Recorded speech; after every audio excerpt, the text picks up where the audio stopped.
Latest entrant, latest technology. Welcome to Intel 4G LTE Advanced and experience super fast internet access today. Visit intel.com.ng or any of our stores in Lagos, Abuja, and Port Harcourt to get started.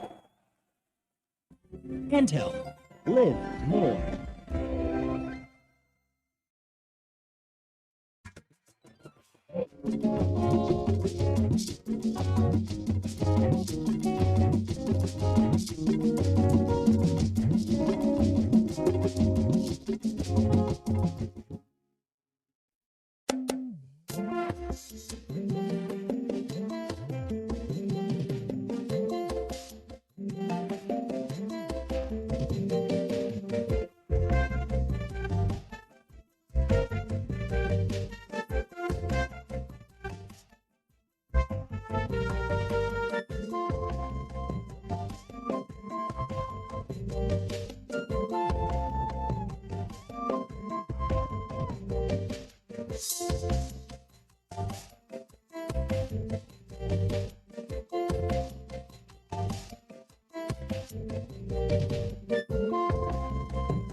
Lagos, the commercial capital of Nigeria, Africa's most populous nation, is endowed with numerous sources of attractions, from its large collection of beaches to cinemas and event centers, which has kept both its teeming population and visitors entertained, despite the hustling and bustling of the city and the state as a whole.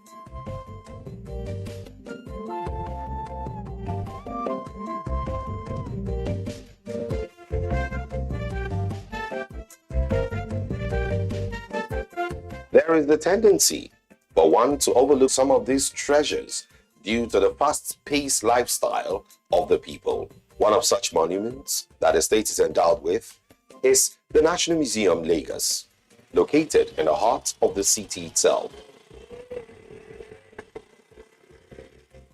The museum is home to some of the greatest historical artifacts in the country.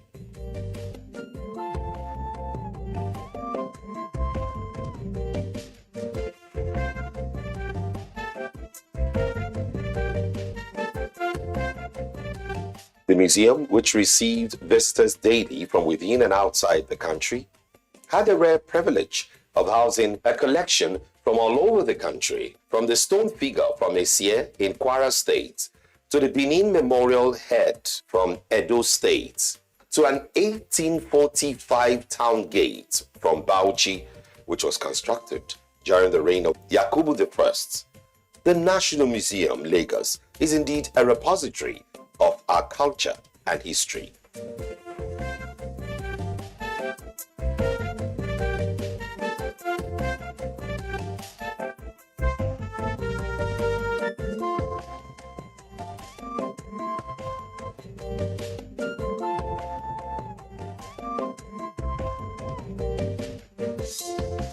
The museum's well laid out and beautifully designed galleries will not only keep keen observers fully occupied throughout their stay, but will also ensure they become better informed about different aspects of our lives as Nigerians.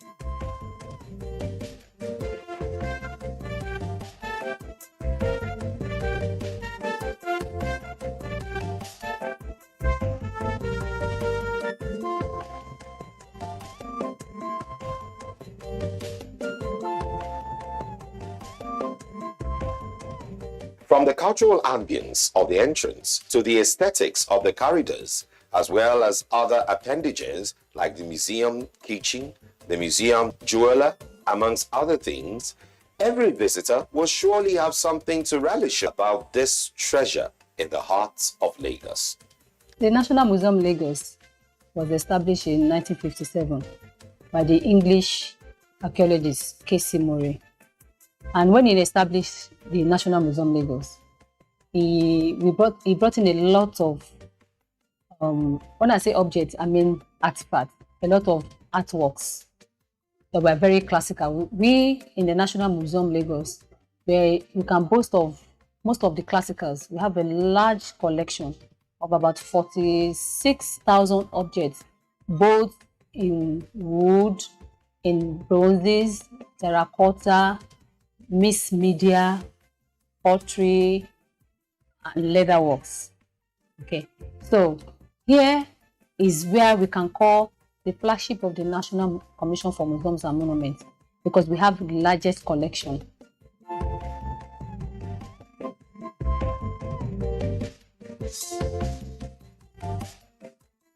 The first gallery, which underscores the preeminent position of the museum in the country, is devoted to the celebration of Nigerian museums at 70. It boasts of different collections from all the museums in the country.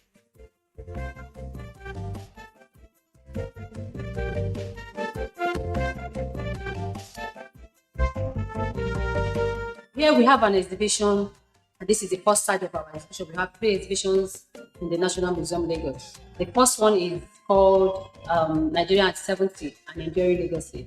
It was put on by the museum when it clocked 70 years, because a same museum was established in 1945. So we put up this exhibition to commemorate the anniversary of the National Museum worldwide. The gallery, which is known as an enduring legacy, reflects different aspects of history and culture of the various nationalities that make up the country.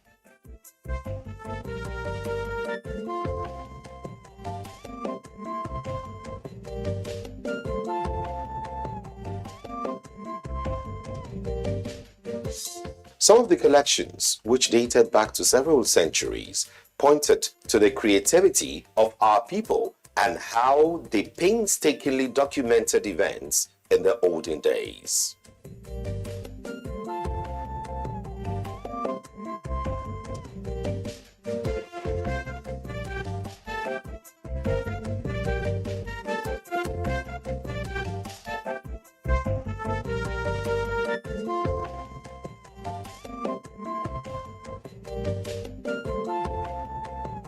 Clearly related to this gallery is the section on devoted significant dates in relation to the country from 1830 to 2012.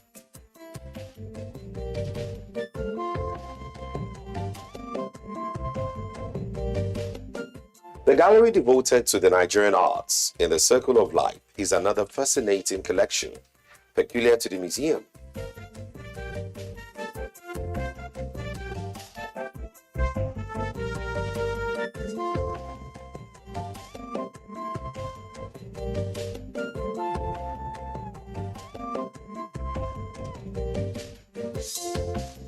The Circle of Life, which is divided into 7 segments, chronicles the life of a human being from birth to grave. From fertility, birth, and initiation to wisdom and learning, human beings are also expected to experience family, adult life, death and burial or funeral, reincarnation in a circle of life in line with the African belief system. So this exhibition is the 7th segment. We have the first one called the fertility and birth. The second one is initiation. The third one is wisdom and learning. The fourth one is family, adult life.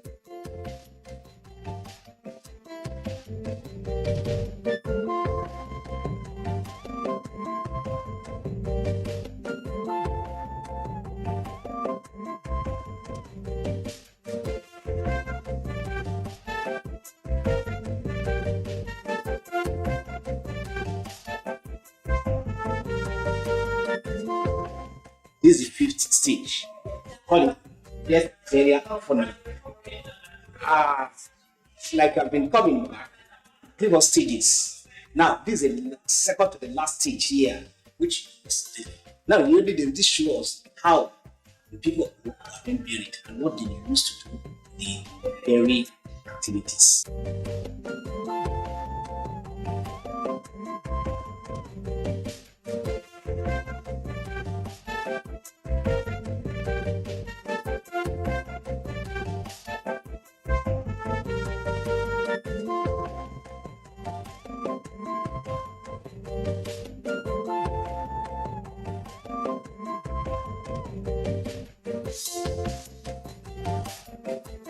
African believe so much on life after death. That's what's in Isaiah. That's what it's here to show the world. When some people died after some time, you see this finding here and here. So that's exactly what we fear.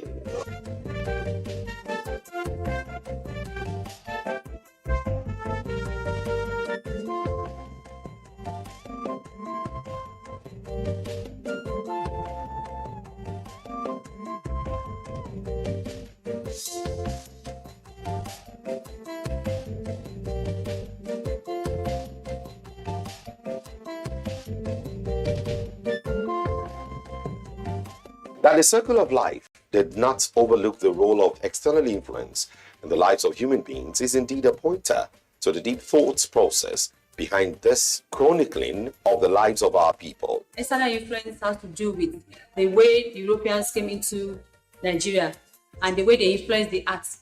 And like I said before, art is not for art's sake, it is a way of life of the people. So anything that is being depicted on most of our objects, antiquities, and something that can happen in the society.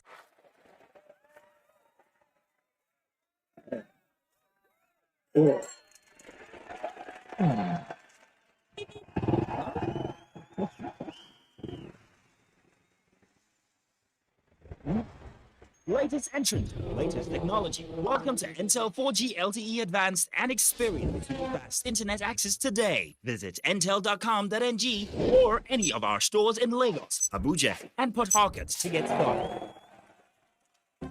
Intel. Live more.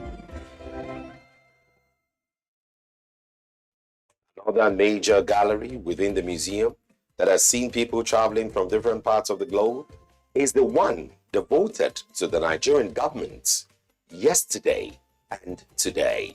This is the third gallery that we have in National Museum Lagos, and it's captioned Nigerian government yesterday and today. We tell us the story about how Nigerian was governed before 1912, when Nigeria became Nigeria, and to today. All those head of states, and most especially the which one of our head of state was assassinated over 44 years ago, is displayed here or exhibited here. So you are welcome again to Nigerian government.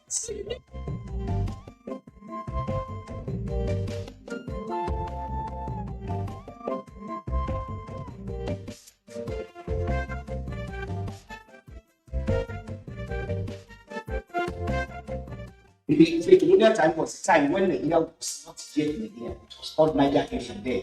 It's only the traditional rulers, the Obas, the Emirs, the princes, the Atas, the Obo, that ruled their colonies, their people there. So some of these Obas were here. We have Obo Benin. This was the king that was there when the European invaded Benin in 1898. He was captured and was taken to Calabar for 3 months on exile before they released him. Then by the time they brought him, he was brought back. So he came with some Europeans. So they are the one that, just to help him fight his enemy, they are the one who introduced the using of modern gun and elements in Benin. So that one, the using of elements and others started in Benin in that time. And this is a Obakiti of Lagos. He ruled Lagos twice. You know, as you can see him, he's a half caste. So the first one, they ruled later. Maybe as a result, they thought that, okay, it's not full Nigerian. So he was overthrown. And he came back forcefully, maybe after 10 years, to rule Lagos again before he died. This one is Oni of Ife.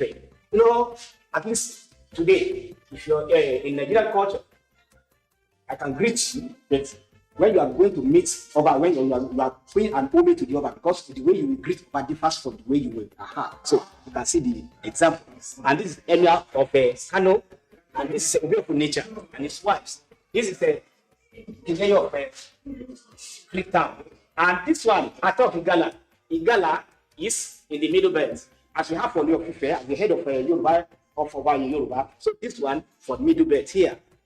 So these are the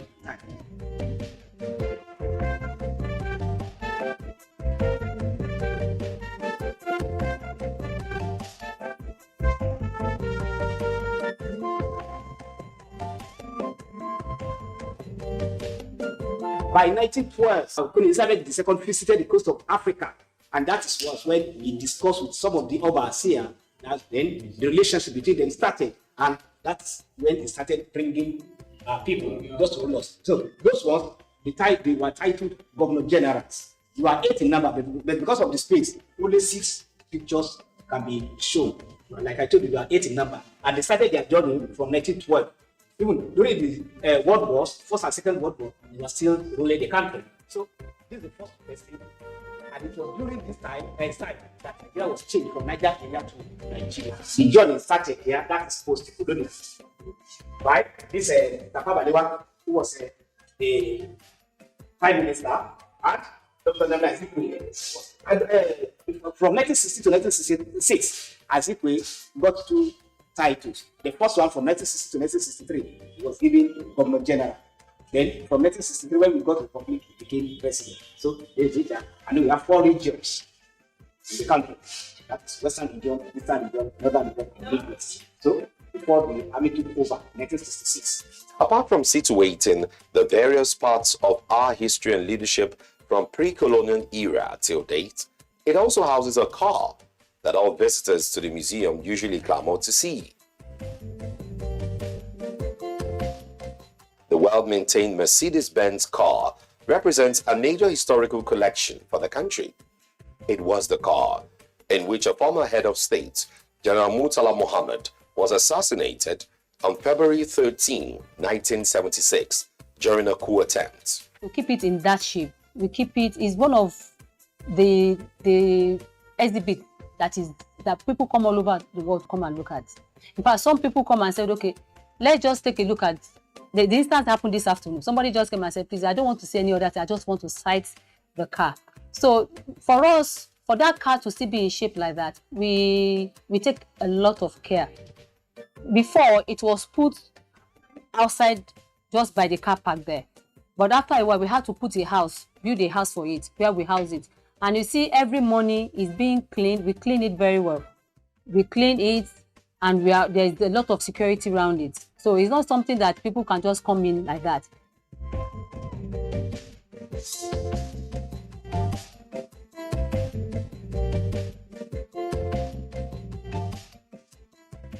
Other evolution of leadership in the country from then to the gallery.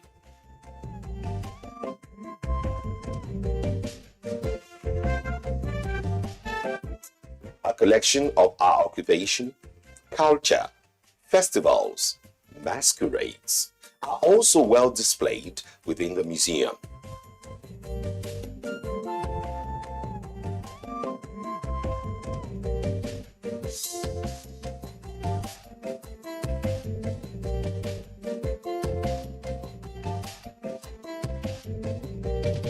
My name is Uriyomi. Okay, so before I was named Uriyomi, there must be something behind. There's a story behind why I'm named Uriyomi. And this object is called Orikoto. But actually, it has the name. It's called Ibori. Because this thing is a crown. And you can see the cowrie is significant. It's the lot that means well. So if a child is not doing well, they will go and inquire from the factories or the native doctor or the dibia. And then they will know, okay, maybe he or she into the wrong profession. They will direct the child where to go. And once the child start doing well, they give kudos to the records. Because they come after they have done the sacrifices that they are supposed to do.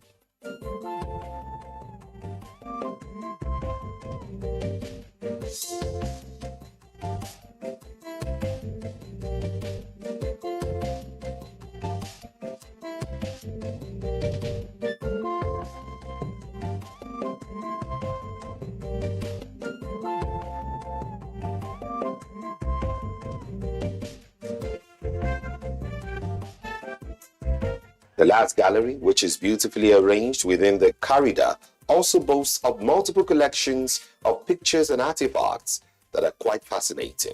For instance, a visitor to modern-day Lagos will be quite amazed by the transformation witnessed so far by the city through a set of pictures under the title Lagos in Picture, from Old to the New Lagos.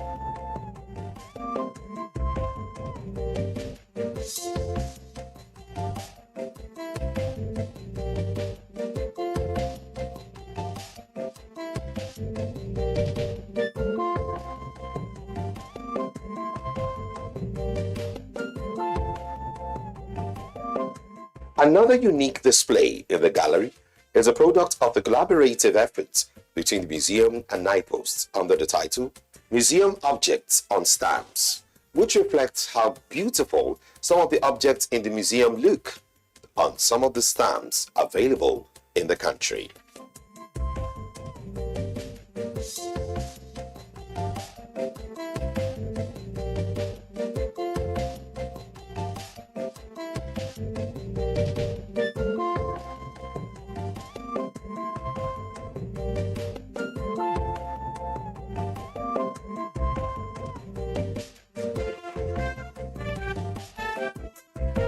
Other collections that complete this gallery are additional objects from other parts of the nation and other aspects of the lives of the people.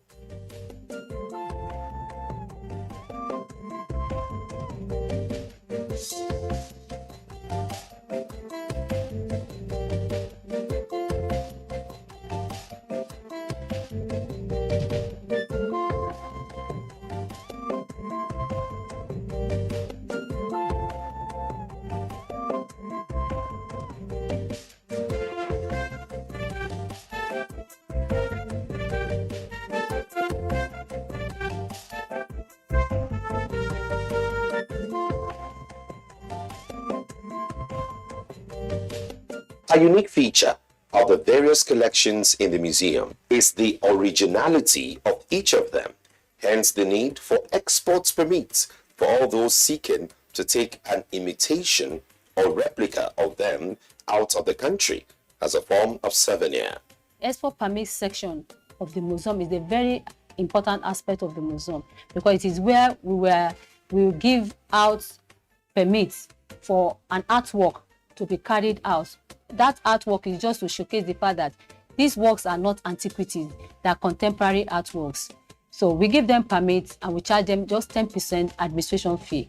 So those, and among other things, are one of the things that is very unique about the National Museum Lagos.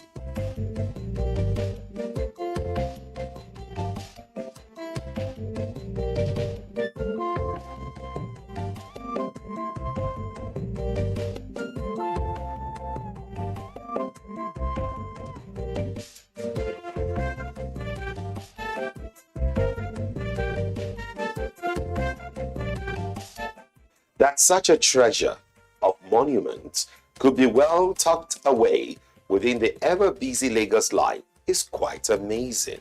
So, whenever you are thinking of a getaway from your usual routine, then visit the National Museum Lagos and take a selfie here.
This is the moment we've been waiting.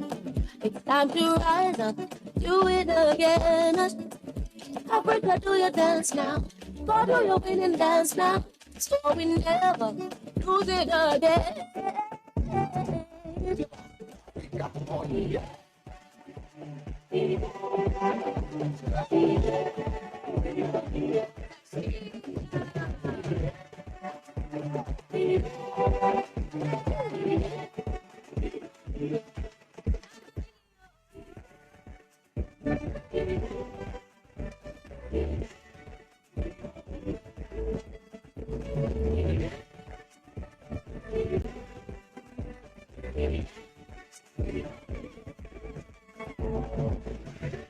Africa rise up, yes we gon' rise up. Africa rise, Africa rise up, yes we gon' rise up. Africa rise up.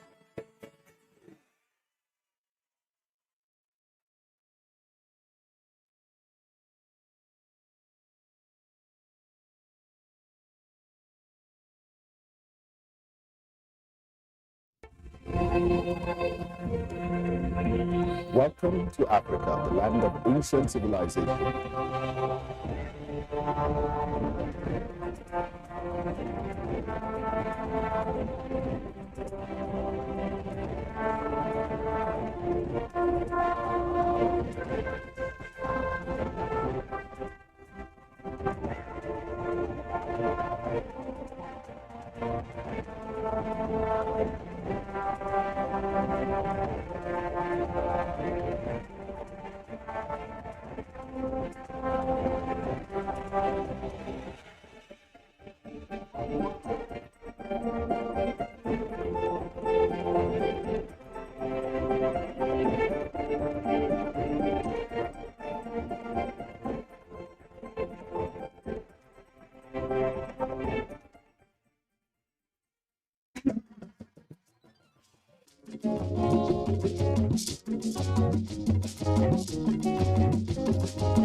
Sexual and gender-based violence is a global problem and manifests in different dimensions.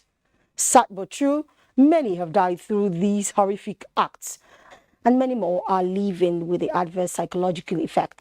The perpetrators range from partners, family members, friends, and trusted caregivers.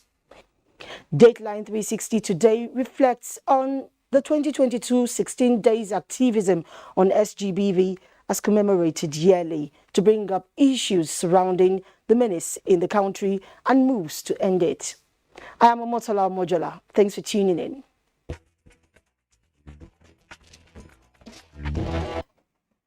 In every human relationship, trust is key to sustain love and affection. Where it ceases to exist, fear and suspicion thrives. These negativities are among many consequences of sexual and gender-based violence, resulting to conflict within and among people and having social, emotional and psychological impact on survivors. Ngozi Technikio examines this ugly trend and global measures to stem the tide.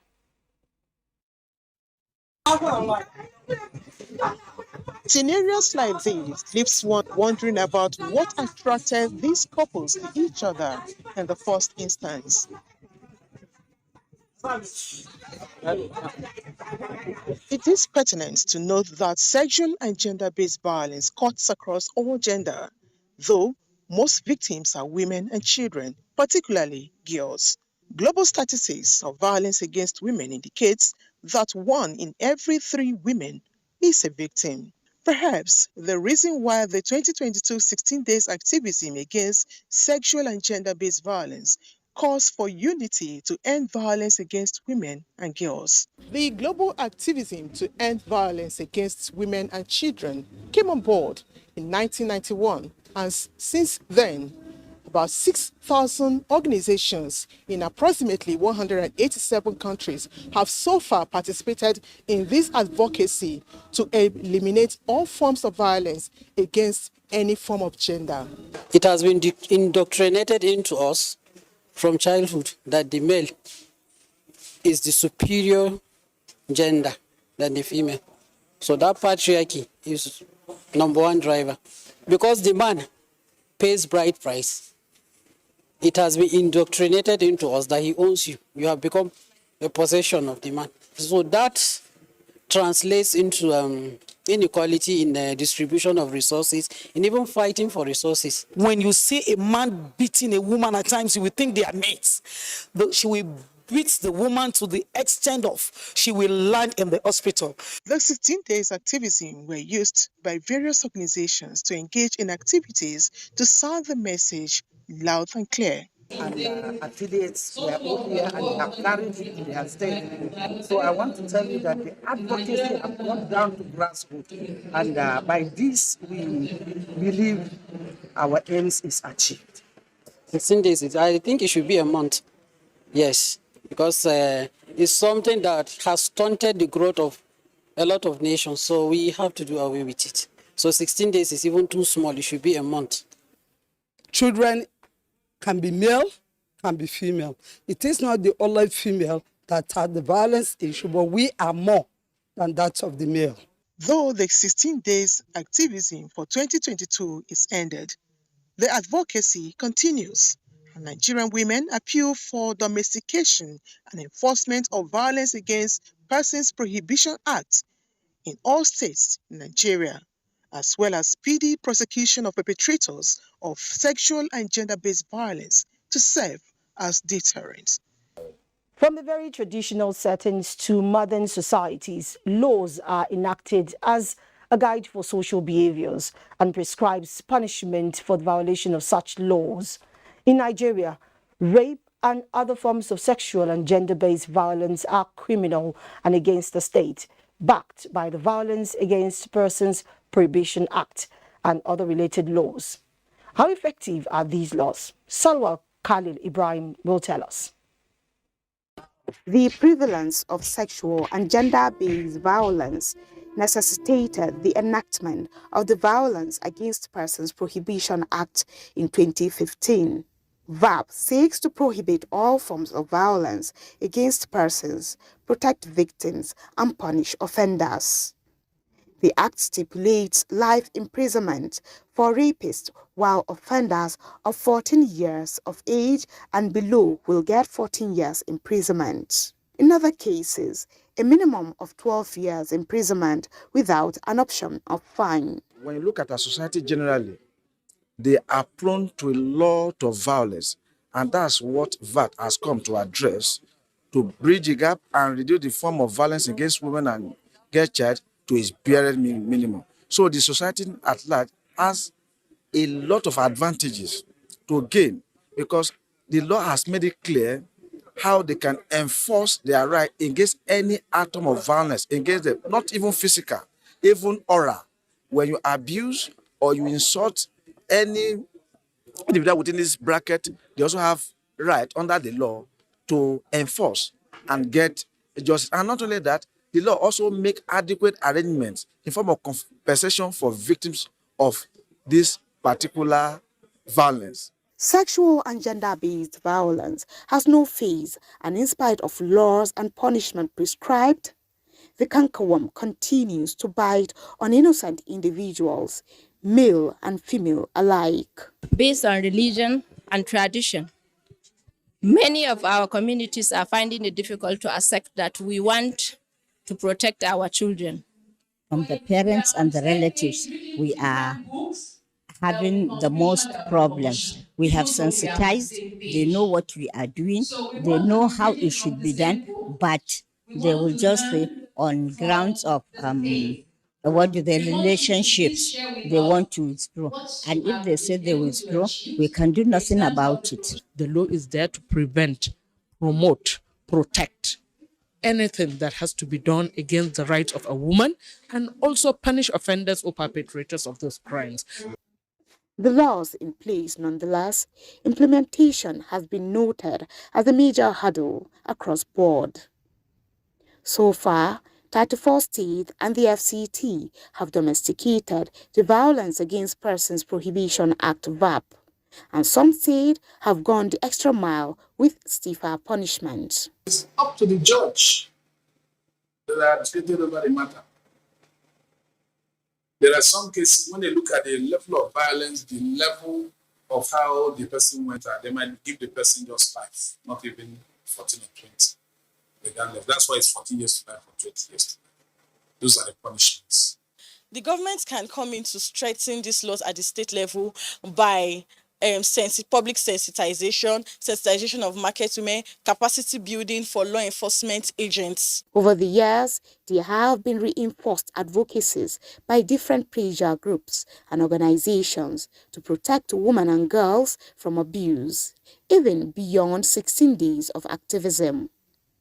Spouses of governors from the 36 states and the FCT have taken the front row and have been able to secure the declaration of state of emergency on sexual and gender-based violence in Nigeria. This move has also been applauded by President Muhammadu Buhari. Today, there are 29 sexual assault referral centers in 18 states, with more on the way. We provide leadership in our state by chairing the SDBB response committees in our state, because we recognize that as humanitarian actors, there was need to pay special attention to gender-based violence, GBV, and implement responses that better address women and girls' rights and needs. Research has shown that sexual and gender-based violence can be prevented by strengthening human rights resources, including the law. It is therefore a collective responsibility to protect all genders from all forms of abuse. Salwa Khalil Ibrahim, reporting for Dateline 360.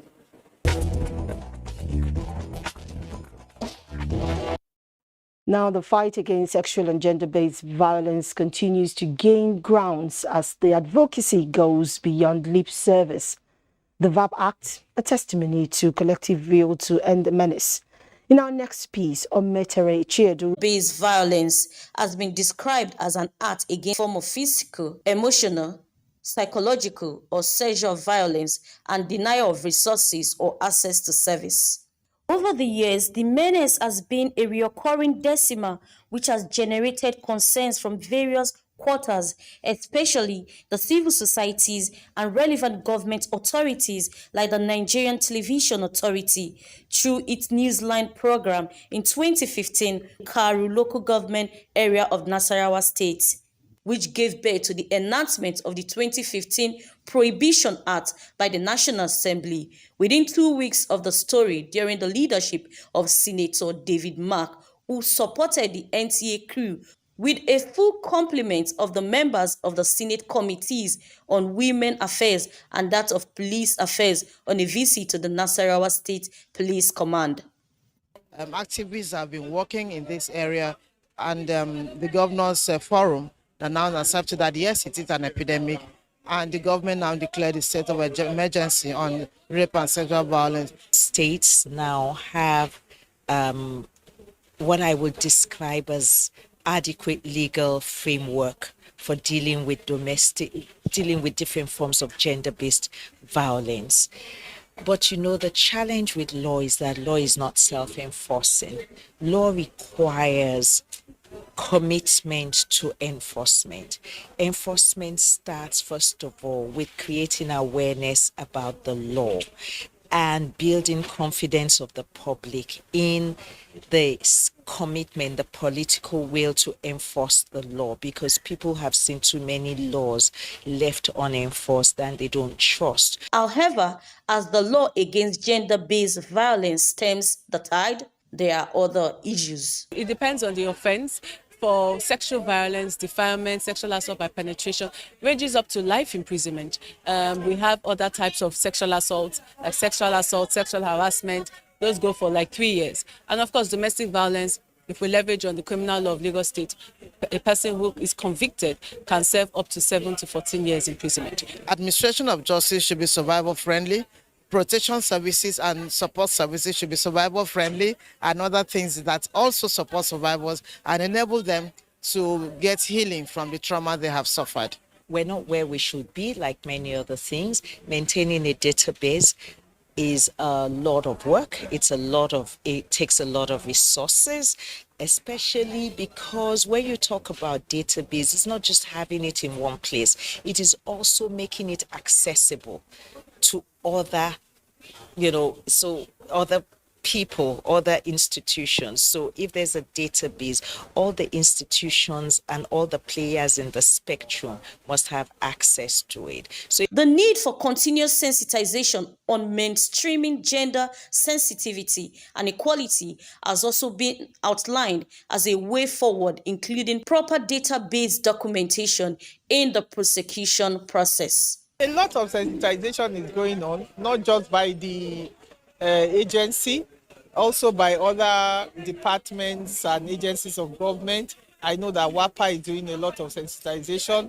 The Office of Public Defender is also doing a lot of sensitization in that area. We've adopted a multidisciplinary approach in handling this, taking into cognizance the fact that no one agency or organization can provide all the services that survivors of sexual and gender-based violence require. Government, on the other hand, has been called upon to create more rehabilitation centers for sexual gender-based violence survivors so that they may be able to get themselves together and move on in life. The Lagos State government has continued to protect residents against gender-based violence with different laws to fight the crime. But what remains unhealthy is a trend of families of the victims refusing to report the dastardly act to appropriate authorities for fear of stigmatization, especially when it comes to rape or defilement of a minor. For Dateline 360, I am Ometere Chiedu.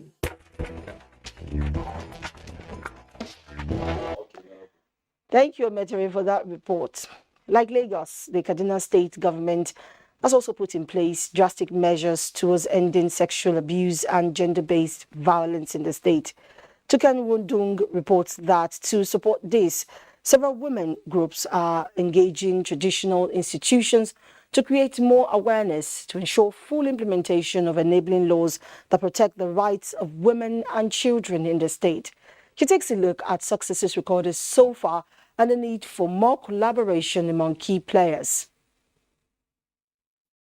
The prevalence of sexual agenda-based violence discrimination against women and girls remain high in Nigeria, Statistics indicate that about 30% of women and girls between the ages of 15 and 49 have been victims of violence and different sorts of discrimination. These compromise their health and reduce their opportunities that will help them reach their potential. It is against this that the federal government declares state of emergency on sexual and gender-based violence to ensure zero tolerance to all forms of sexual violence in the country. With this development, Kaduna State government swung into action by amending the state penal code for speedy prosecution of offenders, in addition to establishment of 3 referral centers. We're working also with different NDAs because the sexual assault referral centers are under the Ministry of Human Services, but at the same time, we're also working with the Ministry of Justice, Ministry of Education, Ministry of Health. So you can see the kind of collaboration that we have, and also the security agencies. And all the services are being provided, drugs are being given for free, testing are being done freely. Some women groups are complementing the state government's effort by engaging traditional rulers and religious leaders on the need to collectively fight against sexual and gender-based violence. The idea is to ensure that message is taken down to the grassroots. It's important for us to come to the palace to bring the message to their domain, and thereafter they will also step it down in their community on the various kind of violence that are prevalent in their area. We have to be with our children to know what is going on. What are they into? Are they in good shape? Or we have something that we are coming in to check on. Our children should be our best friend. We try to take perpetrators to court, and with the help of the Commissioner of Human Services, Social Development, we make sure perpetrators do not get it funny. We make sure they are being prosecuted by the competent court of law. These, among other measures taken, have started yielding positive results, looking at the number of success recorded. Before, they don't talk, they only settle it maybe amongst the family or at the community level.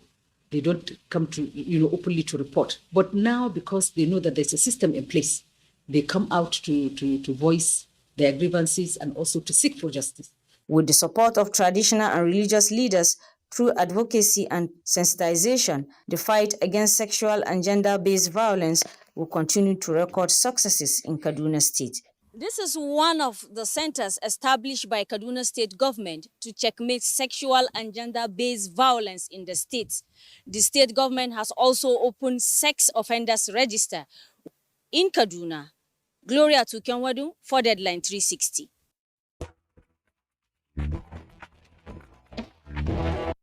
From the angle of gender nurturing, Ifeanyi Ezomba examines the significance of the 16 days activism with emphasis on how males are also a target.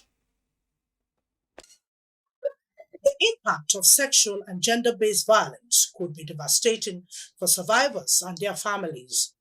Physical injuries, unwanted pregnancies, fistula, sexual transmitted infections, and death are among the most likely consequences of such violence.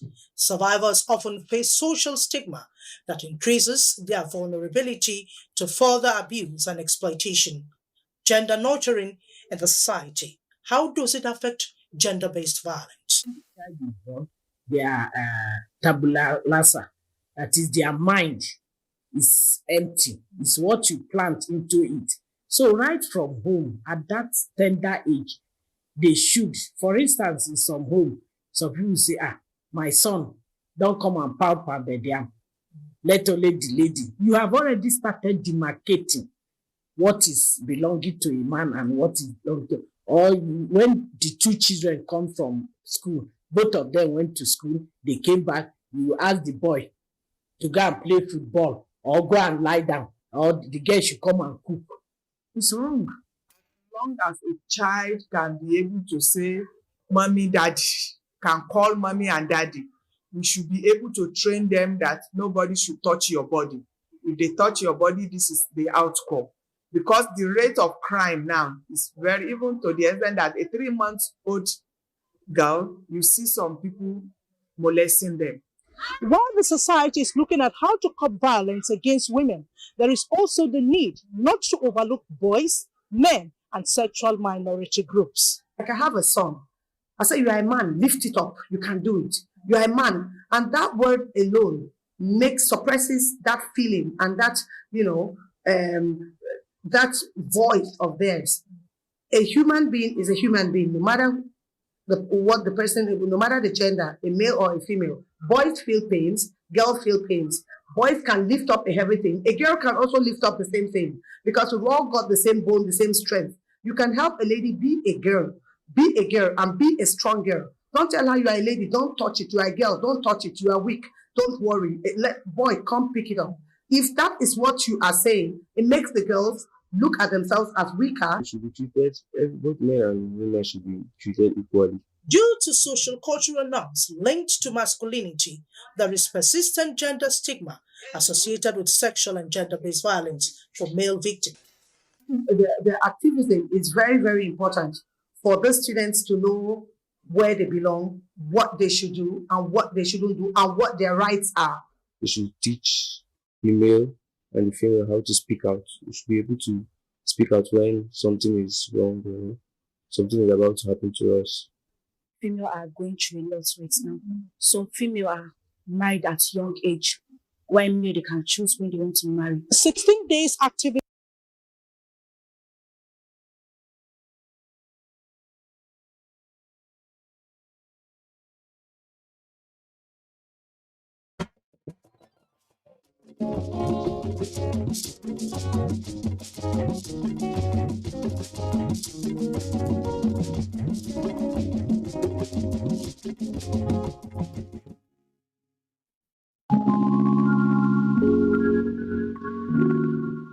History is evidence that writers have changed the world through their writings. Between the 15th and 19th centuries, more than 12 million Africans were enslaved and forcibly shipped across the Atlantic. Most of those who survived the horrors of transatlantic crossing reached the Caribbean, North and South America, enslaved and forced into a system of back-breaking toil and extreme violence. They resisted their captivity through open revolts and recreating the culture of Africa, as well as adopting and adapting new cultural forms. A small number of remarkable men and women, among whom are Olaudah Equiano, the most famous among them, published autobiographies and other literary works. Ignatius Sancho also was deeply involved in cultural circles of this time, and his letters, then a popular literary form, were published shortly after his death. He was seen as a conservative figure, but he was opposed to slave trade, which he called unchristian and most diabolic usage of my brothers, the Negroes. Phyllis Wheatley, equally among these pen warriors, in some of her poems, celebrates Africa in a way very unusual for the time they were in. Her words, "And pleasing Gambia on my soul returns, with native grace in spring's luxuriant rain, smiles the gay maid, and Eden blooms again." The literary writing of those who had experienced enslavement at first hand continued to play a crucial part in raising public awareness and stripping bare the slave system in all its brutal details. Pen has the power to break demographic barriers. A piece of literature can be written in one country but read around the world.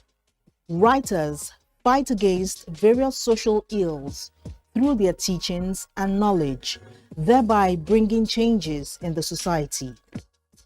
You'll find out that writers have often used their pen as swords to sanitize the society, because that is what we're all about, really. We don't need necessarily to go out using guns or protesting. We have a subtle way of allowing the pen to speak. We have a subtle way of allowing the pen to sanitize the public and the political space, really. So writers his personal gratitude through writing. Writing creates peace during wars and creates war during peace, as the pen is mightier than the sword. African writers, no doubt, over the years, have achieved a lot for the continent in their various blocks.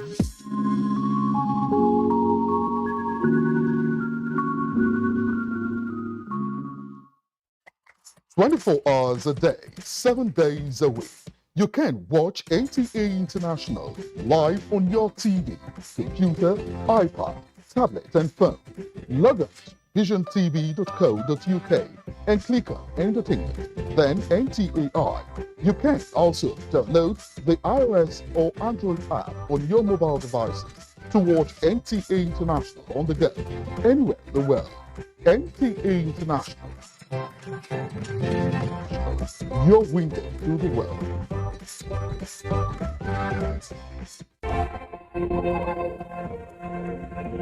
Welcome to Africa, the land of ancient civilization.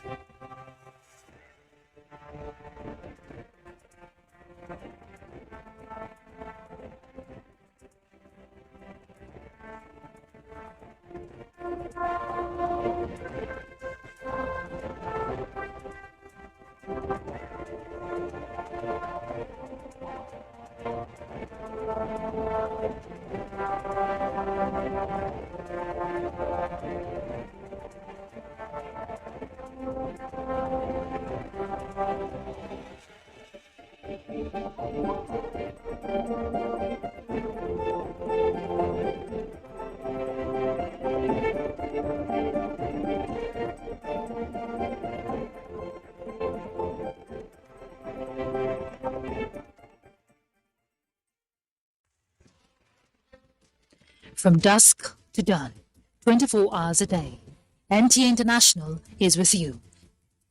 In your living room, office, and everywhere, anywhere.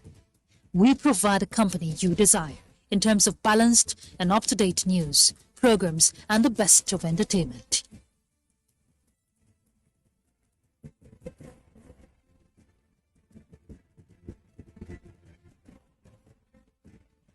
Tune in to DSTV channel 251, Go TV channel 91, Freeview channel 264, or live streaming via www.visiontv.co.uk. And to watch NTA International in the USA, Canada, and Mexico, use the following satellite parameters. You can also see us on Facebook and YouTube for quality content on the go. NTA International, Africa's window to the world.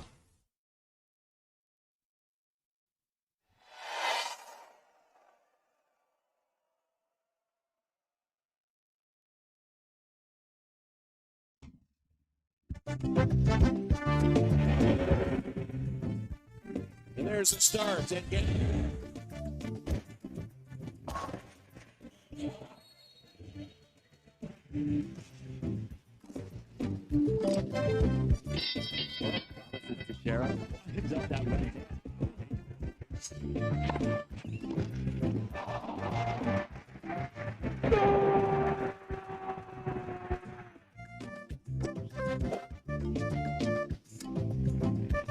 Archbishop of basketball. Go! He hung on that net like a stalk up a tree. NTA Sports 24 brings you all sports, all time and all day. Tune in to watch NTA Sports 24 on Star Times Channel 270, Star Sat on Channel 434, and Free TV on Channel 731. NTA Sports 24, where sports thrive.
And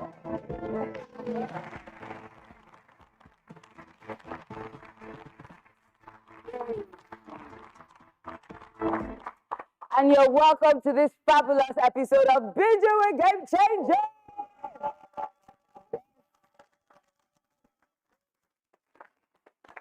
Here we capture success from different perspectives. We delve into the minds of people with celebrated brands and careers who've turned their dreams into reality and their ideas into lucrative empires. I'm your host, Sheyi Banigbe, and when I return, you'll be experiencing something you probably didn't plan for. See you when I get back.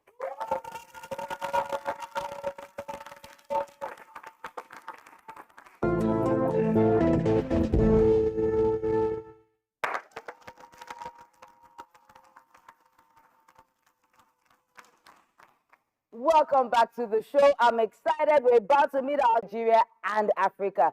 Join me with a rousing applause to welcome Kate Henshaw on Binge with Game Changers.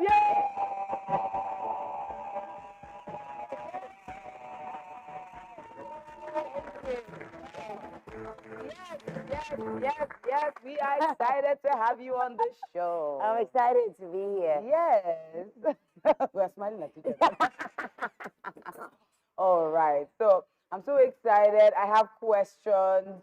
I mean, when we had the research and scripting meeting, your story is very interesting, I must say. Really? Yes, a lot of lessons to be learned that we can't wait to dig in. Oh, so okay. Yes. So first of all, you finished, you know, from the university, and you had to, let's just say you had to make ends meet. You know, you did everything from, I mean, I saw that you sold drinks. Yeah, I was a sales girl at the trade fair. I sold minerals. Yeah. All right, so you sold minerals. Were you just standing pretty, selling? Yeah, standing pretty, trying to get people to come to the stand. And I see that you modeled. Yeah. You were a medical laboratory scientist. What else did you? What was your worst job that you did during that whole period where you just had to do everything? No, it wasn't even to make any. It was just me trying to find something to do. Yeah, to get busy. Okay. You know, and I like the idea of being busy. I'm not someone who sits still for too long.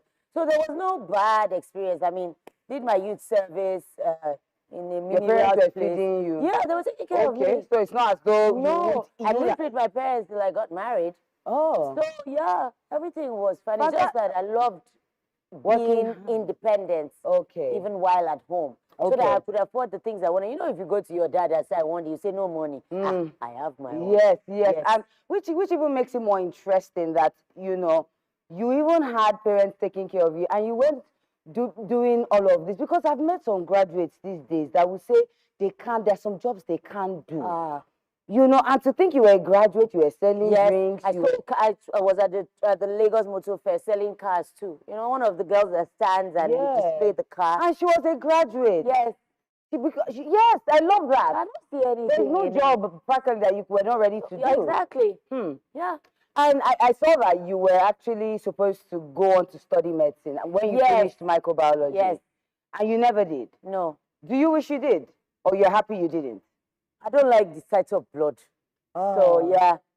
But I guess there are other branches of medicine, other sides that I could have done. But I was happy. But I didn't even have time. As soon as I finished from university, I had already shot my first movie, went to do my youth service in Bauchi, came back and just film. Okay. So that just blew you away. But I worked with Virgin Organization, Opa Williams. I don't know if you know him. I do. So I worked with him for a while, and then of course more movies, and then that was just it. That was it. Yes. So entertainment has become the new gold. Well, it's fast becoming gold since, but it's fast becoming, like everyone is realizing. I mean, now we're winning Grammys. Now our movies are nominated for Academy Awards. Yes, and our movies are being consumed globally. Yes. You know, easily now. When you joined about 30 years ago, it was nothing close to this, and even the pay wasn't much to. They were receiving. People were traveling out of the country with the DVDs. Yes. To their families abroad. Yes. There were people opening video shops abroad in the UK, in the US, with Nigerian movies that they got from here. So they already had that consumption externally.